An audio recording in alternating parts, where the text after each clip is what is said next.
انا جيت.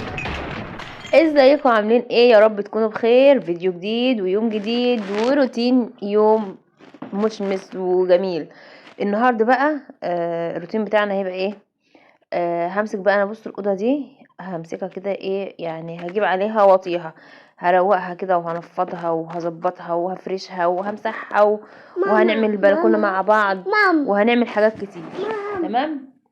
اول حاجه مسكت انا طبعا ايه، انفض بقى اي حاجه عندي، حيطان بقى، ستاير، تكييف. عايزه اجيب كفر للتكييف ده.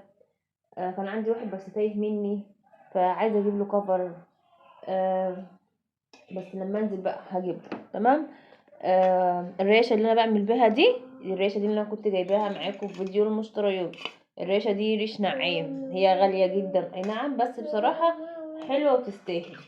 يعني في انا جبت نوع مثلا كان ب7.5 وجبت نوع ب15، بس بامانه دي حلوه وتستاهل. هي غاليه، يعني غاليه بكام؟ هي في حدود يعني ايه في رينج ال100 جنيه شويه.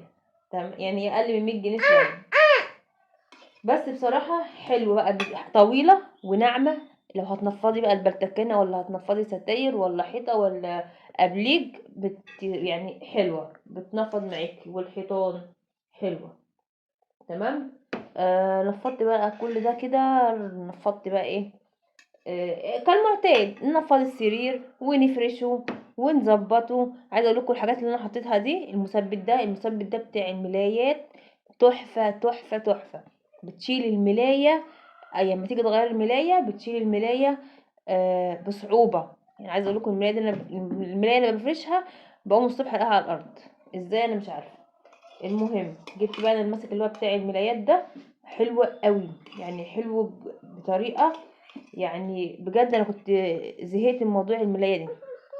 هنا بقى كان ولادي رجعوا بقى من المدرسه، راجعين كده من المدرسه.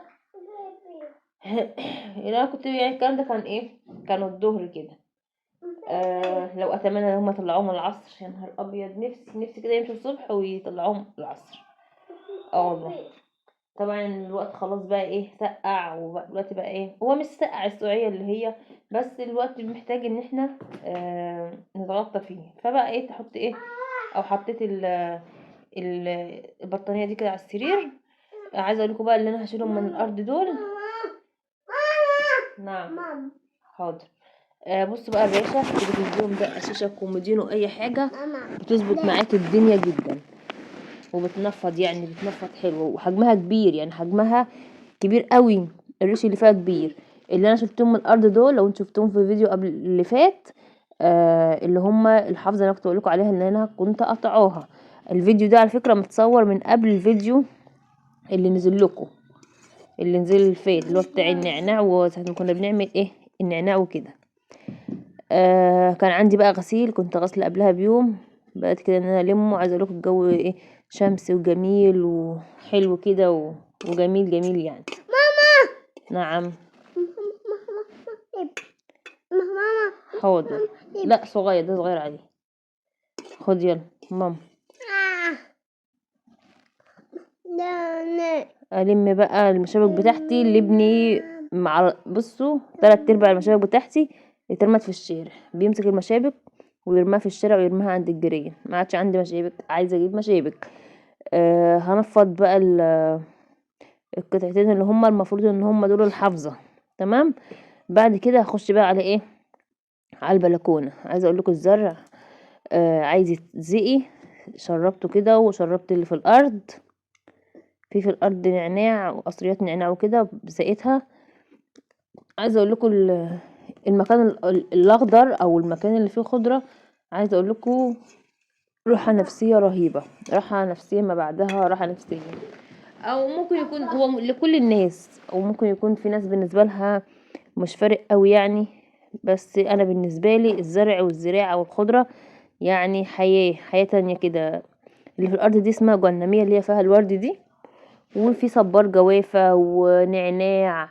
وكنت انا بوريكم دلوقتي النعناع، او لسه هوريهولكوا يعني. وكان عندي زرع كتير قوي قوي. نعم. مفيهوش؟ ماشي، انا هحط فيه دلوقتي.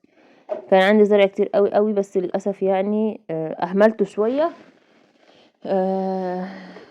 فنشف. فدول بقى كان الزرع كله كان طبعا على السطوح وكده، فلما اهملته مفضلش غير دولت يعني، فرحت بنزلهم تحت في البلكونه عشان يبقوا ايه قدام، لان مش بقدر اطلع فوق وكده كتير، فنزلتهم بقى تحت. هنا بقى خلاص خلصت بقى كده كنس الاوضه. وعايزه اقول لكم ده كده الورد ده وقع من الجهنميه. دي جهنميه مش متسلقه، هي دي جهنميه قزميه. فبشيل بقى الورد والحاجات اللي وقع منها دي، ورق الشجر بروح حاطاه في قلبها. ليه؟ عشان خاطر بقى هينشف وهيتفتفت هيبقى هيتعمل مع التربه الزراعيه، يعني مفيد ليها بمعنى اصح. هيما تعالى. وكنست كده ولميت الكناسه، وبعد كده بقى هبدا ان انا امسح الاوضه. طبعا انا مسرعه الفيديو ده اتعمل ممكن يكون في اكتر من ساعه، بس طبعا انا مسرعه الفيديو، خليته لكم حوالي مش حوالي هو 11 دقيقه. هيما تعالى اقول.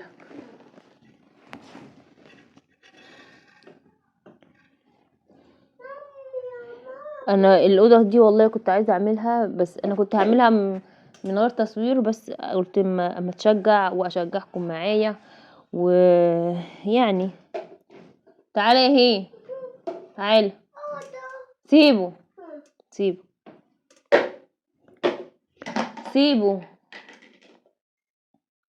عايزه اقول لكم بقى الزرع ده لو زرعه واحده، لو بصوا لو بالكتير لو عندك زرعتين، عايزه اقول لك كده انت بتروهم كده ويطلعوا كده قدامك، وتلاقيهم كده فيهم يعني صحتهم حلوه. عايزه اقول لكم ان الزرع عامل زي الانسان، وزي لو انت مربيه طيور، طول ما انت بتاكليه وتشربيها بتلاقيها قدامك كده صحتها حلوه وبتملى كده وبترعرع قدام.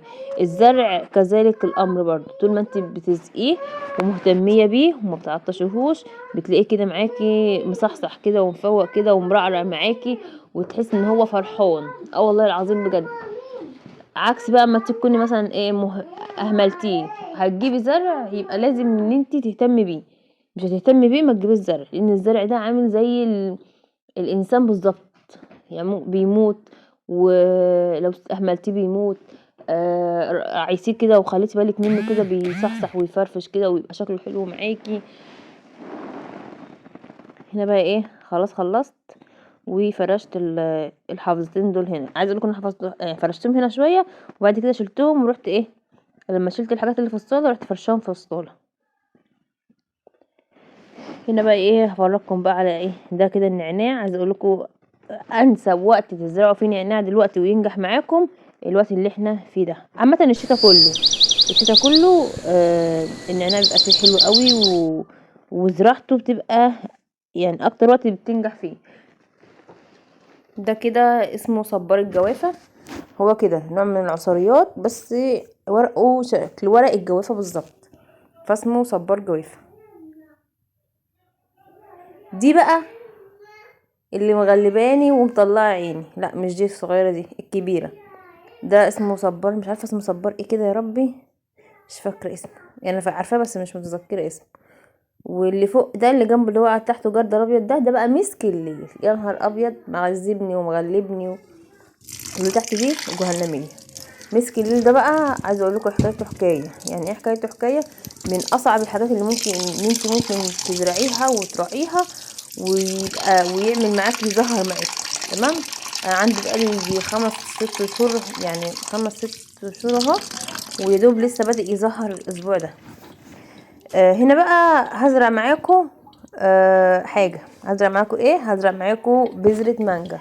كنت باكل مانجا كده وكنت جايبه مانجا يعني كده وبناكلها، فلقيت حبايه فاتحه كده، فرحت مطلعه منها البذره وحطيتها كده في منديل، لفيتها في منديل كده مبلول لمده 10 ايام، فراحت عامله كده ومزرعه بقى ومطلعه جدر والكلام ده. تمام.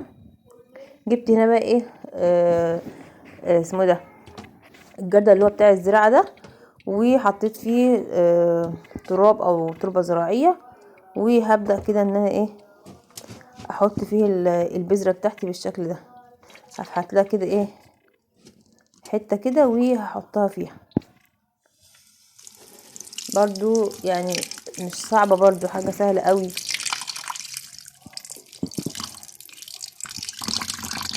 هزرع لكم في فيديو كده هينزل كمان مثلا كام يوم بتاع النعناع، طريقه زراعه النعناع من رابطه هتشتريها مثلا من السوق من غير جذور بقى ولا اي حاجه. الناس اللي بتحتار ان هي تزرع، عايزه تزرع نعناع وما بتلاقيهوش بجذوره فما بتزرعوش، لا انا هزرع لكم نعناع مش من غير جذور يعني.